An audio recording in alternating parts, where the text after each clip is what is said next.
Hey everyone, I'm Trevor, and today we're at Disneyland to give you a November news recap. Everything that happened at Disneyland or was announced that's Disneyland related in the month of November. Let's talk about it. And the first up is that they have announced new pin trading rules here for Disneyland. And I talked about this on the channel previously, but then I removed it because there was a lot of irate comments. But it used to be that pin traders would take up a lot of the benches in here. And it did look tacky, to be honest with you. But what they've done is they've now made it so that they have to use these little tables that are here.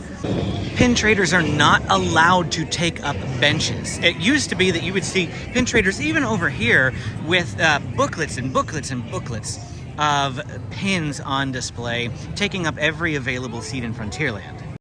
And of course, it's a point of contention because a lot of people like pin trading. At the same time, though, a lot of people don't like the pin trading because of how in your face it can be. So Disneyland put out some new pin trading rules. They can't use the benches. They have to use those tables. They have to limit it to like a certain size square. You can look at on Disneyland's website for the full details. And then also pin trading lasts until 3 p.m. So it doesn't happen after 3 p.m. And the next bit of news is one that pretty much everyone is probably well aware of, and that is that the Adventureland Treehouse officially opened on November 10th after quite a long refurbishment as it got switched from Tarzan's Treehouse. I'm sure you've seen pretty much every vlogger in existence show you this house already.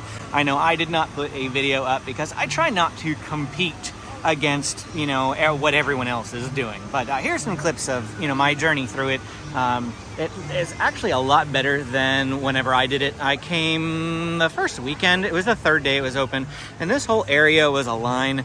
Now the line is just relegated to over here, but for the most part, you can see there's nobody even in line at 10 a.m. People can just pretty much walk up the treehouse now. So the lines have kind of gone by the wayside. It's already just 2 weeks after opening, and the popularity has dipped quite a bit. But the treehouse is open. Go check it out for yourself and get that Swiss polka music ingrained in your head for yourselves. Dun, dun, dun, dun, dun, dun, dun, dun, dun. Dun, dun, dun, dun, dun, dun, dun, dun, dun. Finally, after months and months of pushing the date off, Disneyland has announced a return to Fantasmic this month. They announced that on May 24th is when Fantasmic will make its return, over a year after it closed.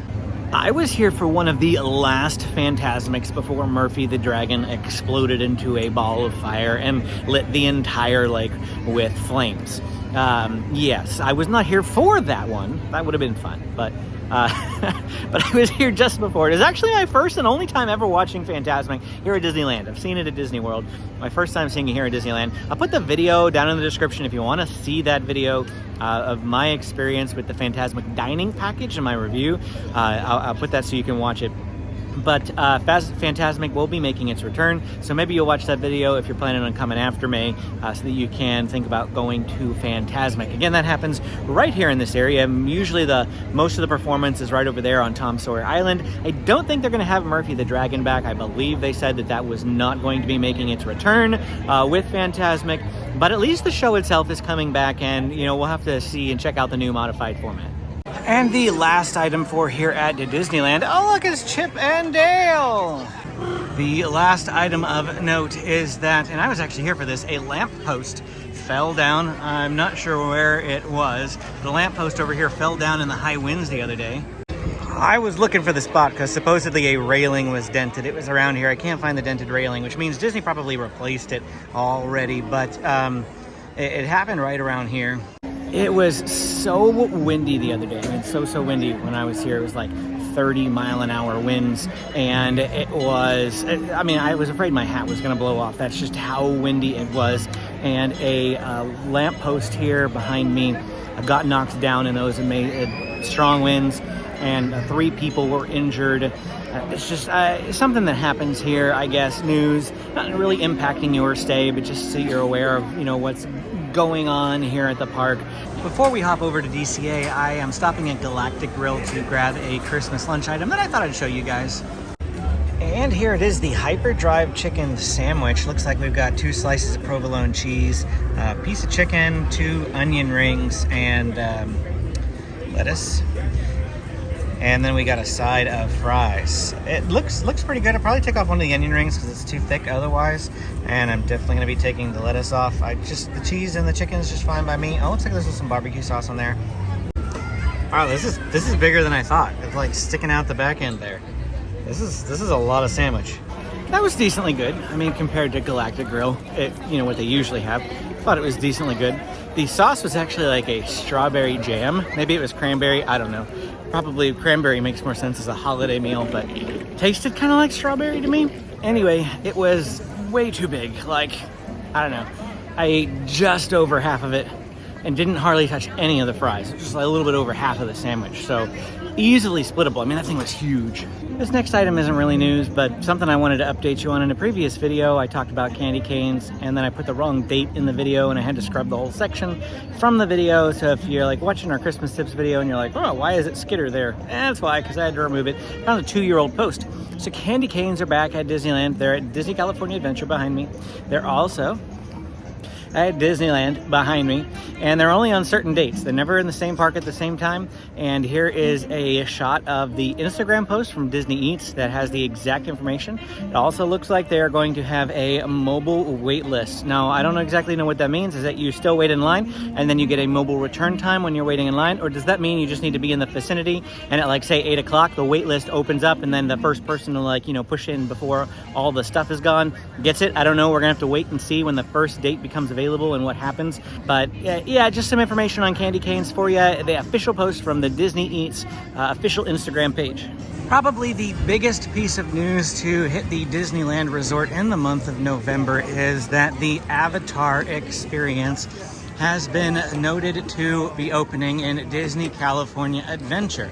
Now, this was announced some time ago that there would be an Avatar experience coming to the Disneyland Resort. What that exactly means, nobody knows. It's an experience. They didn't say a ride. They said an experience. So we have no idea. But we now know that it's going to be in Disney California Adventure. But once again, no further information was given. And the internet has been abuzz about where they think this is going to go. The most likely scenario is back here in the Hollywood Studios area of Disney California Adventure, and most notably in Stage 17, which is straight ahead. Now, this is a massive warehouse that used to be home to a Marvel store for the last 2 years. This massive Marvel store has made Stage 17 its home. It closed about a month before the announcement that Avatar would be coming to Disney California Adventure. Coincidence or not, I don't know. This is a massive building. Massive building. Good possibility that this is where the Avatar experience will go. It seems like it would make sense. This is Hollywood land in Disney California Adventure. Avatar is a Hollywood movie. They do have this building over here, which is the theater for Mickey's PhilharMagic. I'm not saying it's going to happen, but if they need the space, they obviously have both of these buildings right next to each other. They could completely redo everything in this general area to make room for this Avatar experience. So the most likely scenario is that it's going to happen right here at Stage 17. About a stone's throw from that stage is this one straight ahead. This is Stage 12. This is another possible option. They do like to have a lot of media events over in this area, but that doesn't mean that they couldn't do something else with it. And of course, we also have Stage 29, which is the Hyperion, which is currently vacant. They did just use the Hyperion as early as August for Rogers the Musical. But again, we're just theorizing where this Avatar experience could go. There are some large buildings that aren't really being utilized on property. The other possibility is that the Avatar experience will be a part of Disneyland Forward. Now, there really hasn't been a whole lot of forward progress on Disneyland Forward. Something initially announced several years ago, like 2 years ago. But it's supposed to be an extension of the parks, both parks, to engulf the hotels and basically engulf downtown Disney and just push the parks even deeper that direction. So like over by Pixar Pier, they would be talking about pushing and extending the park further back towards like the Disneyland Hotel, and that area could be another potential place for the Avatar experience. But again, Disneyland Forward hasn't really made any forward progress. So if they're talking about this new Avatar experience, you'd think that first they would be talking about Disneyland Forward. And since they're not, I have to assume that it's probably going to go on one of those stages back there in Hollywoodland. The next bit of news is that the Beasts Library is going to be closing permanently. Yes, Beast Library permanently. Where's the Beast Library? What is the Beast Library? Right here at the Disney Animation Building, there is a whole host of different things inside, and one of them's the Beast Library. We're gonna go show it to you right now. I love this building. If you have never been in here, you are missing out. This is one of the best places to come to get a reprieve, sit down, listen to some amazing Disney music. There's also air conditioning in here, so the summertime, this is perfect. Over there, they have Turtle Talk with Crush. The Animation Academy is in here where you can learn to draw your favorite Disney characters. The Anna and Elsa character close-up where you can meet Anna and Elsa every single day from like 9 to 5 is located in here. But then also there's this little secret portion down here that I feel like hardly anybody knows about, and that's the Sorcerer's Workshop. Now the Sorcerer's Workshop is a little place where you can learn more about animation. They have these areas where you can grab some pieces of paper, a pencil, and then you can essentially create this little graph here or draw these pictures on the paper. You take the paper and then you put it in this spinny wheel and you see your art come to life. That is Goofy walking backwards. And the Beasts Library is located back here. Now, there is actually a bit of a line queued up for it because it's going away. It's probably a bit more popular. I don't think I've ever seen a line here for it before in the past. Here we go. It's just a brief wait, nothing too long. And this is a look at the Beasts Library. They have these books you can interact with. You can find out which Beauty and the Beast character you are. But again, this is all going by the wayside. December 10th is when it permanently closes. This whole area is going to be repurposed for the Disney Imagination Campus, which is currently in Blue Sky Cellar over across from Avengers Campus entrance. But they're going to be taking over this area, and Beasts Library will be permanently closing. Again, that date is December 10th.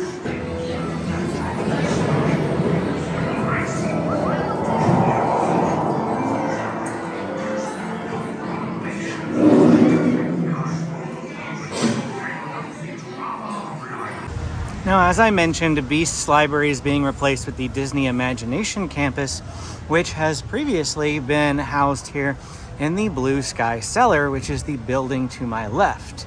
Now, Blue Sky Cellar in the past had been used as a preview center, it says, for a lot of different things that were coming here in the park. You could go in there and there would be like a little model that you could see. But pretty much ever since COVID, the Blue Sky Cellar here has been used for the Disney Imagination Campus. What is the Disney Imagination Campus? Well, it's essentially like a program for kids to help them out with their imagination. It's like a structured curriculum. I honestly don't know a whole lot about it. It's not something that, guests just walk up and do. It's something that you absolutely sign up for. So Disney Imagination Campus is not something that you didn't know about that you should have been doing. It's just something that's been housed in the Blue Sky Cellar. Now it's taking over Beast Library. What are they doing with Blue Sky Cellar? They're turning it into a DVC Welcome Center. They've already got DVC kiosks throughout the park, so what's the Welcome Center going to do that those kiosks don't? More than likely, they're going to have like computers in there, like a little mini office where they could sign people up without actually having to leave the property, because a lot of times if you want to do that, you actually have to leave and go to one of the hotels to sign up.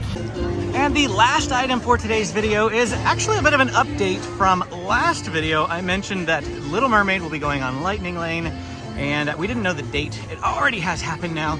They announced the date a little bit earlier on in the month, and now it is officially here. As such, they have moved the entrance to the ride, and we're going to show you where that is. You actually have to go this way and walk around the building. And here is where that entrance got moved to. Now they do have a Lightning Lane, which you go off to the left for, or the standby, which is off to the right. It's also 20 minutes right now. It is 11:30 and it's after hopping time, so honestly, I mean, 20 minutes is not like terrible, but 25 is like the busiest this ride would ever get, so Lightning Lane is definitely impacting it. Maybe not so much as I initially feared, pushing the waits up to 40 to 55 minutes, somewhere in that range, which is what happened to Monsters, Inc. when it got Lightning Lane. But here's the Little Mermaid, and this is now how you enter the attraction. And that's it for our time here today at the Disneyland Resort, going over all the major news that came out in the month of November. If you have questions about things that I did not answer, go ahead and drop them in the comments below. Hit the like and subscribe button for more videos. Thanks for watching. Click this video to keep watching, and we will see you again next time.